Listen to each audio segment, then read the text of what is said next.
ফুটবলের খবর, federation cup ফাইনালে এখন মুখোমুখি আবাহনী বসুন্ধরা কিংস। ময়মনসিংহের রফিক উদ্দিন ভূঁইয়া স্টেডিয়ামে 1-1 সমতায় এগিয়ে চলছে ম্যাচ। তবে ঝড়ের কারণে মাঝপথে বন্ধ হয়ে যায় খেলা। এই মুহূর্তে ময়মনসিংহ থেকে আমাদের সাথে সরাসরি যুক্ত হচ্ছেন ফয়জুল ইসলাম। ফয়জুল, ঝড়ের কারণে মাঝপথে ম্যাচ বন্ধ হয়ে গিয়েছিল, এখন সবশেষ কি খবর আছে? খেলা কি শুরু হয়েছে?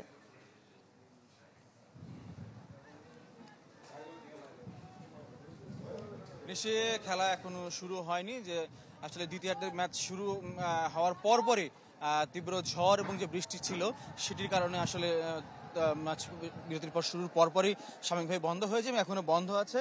আসলে দেখতে পাচ্ছেন যে নিশ্চয়ই আসলে মাঠে বেশ পানি জমেছে। আসলে রাজধানীর বাইরের রাজধানী ভেন্যুগুলোতে সাধারণত যে ধরনের পানি নিষ্কাশনের জন্য গুরুত্ব দেওয়া হয় সেটা কিন্তু আসলে সেভাবে এই জেলার স্টেডিয়ামের মধ্যে থাকে না। এবং অন্যান্য অবকাঠামোগুলো যদি বলি, এখন দেখতে পাচ্ছেন যে আসলে যে বাঁশগুলো আসলে পড়ে আছে, এখানে কিন্তু আসলে এটাই কিন্তু আসলে এখানকার অস্থায়ী প্রেস বক্স এবং এখানেই ঝড়ের সময় আসলে এই বাঁশগুলো পড়ে গেছে। যদি এখন রোদ উঠে গেছে হয়তো বোঝা যাচ্ছে না যে এখানে কিছুক্ষণ আগে কি ঝড় আর কি বৃষ্টির আসলে প্রভাবটা ছিল, এবং কিন্তু যে ছাপটা রেখে গেছে ঝড় সেটা দেখা যাচ্ছে। যে অস্থায়ী যে যতগুলো স্থাপনা ছিল এখানে অস্থায়ী প্রেস বক্স থেকে শুরু করে গ্যালারির কিছু চিত্র যদি বলি, এবং দেখছেন ডাগ আউট গুলো কিন্তু বাতাসে পড়ে আছে, এবং অন্যান্য আরো যে ব্র্যান্ডিং গুলো ছিল আসলে স্টেডিয়ামে খেলা উপলক্ষে সেগুলোও কিন্তু আসলে ঝড়ে ক্ষতিগ্রস্ত হয়েছে এবং বৃষ্টিতে মাঠে পানি জমে আছে।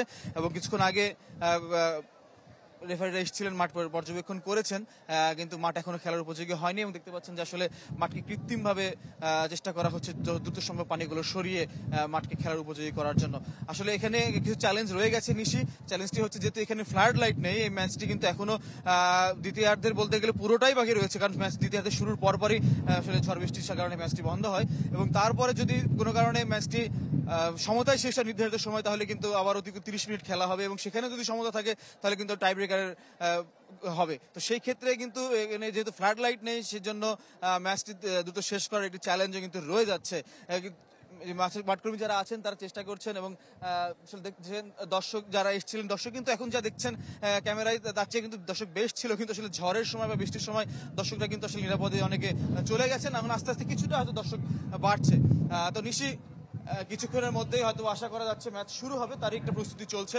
আমরা আছি এখানে, এবং পরবর্তী সংবাদে আশা করি চ্যানেল 24 এর মাধ্যমে আমরা জানিয়ে দেবো খেলা। অবশ্যই, অনেক ধন্যবাদ।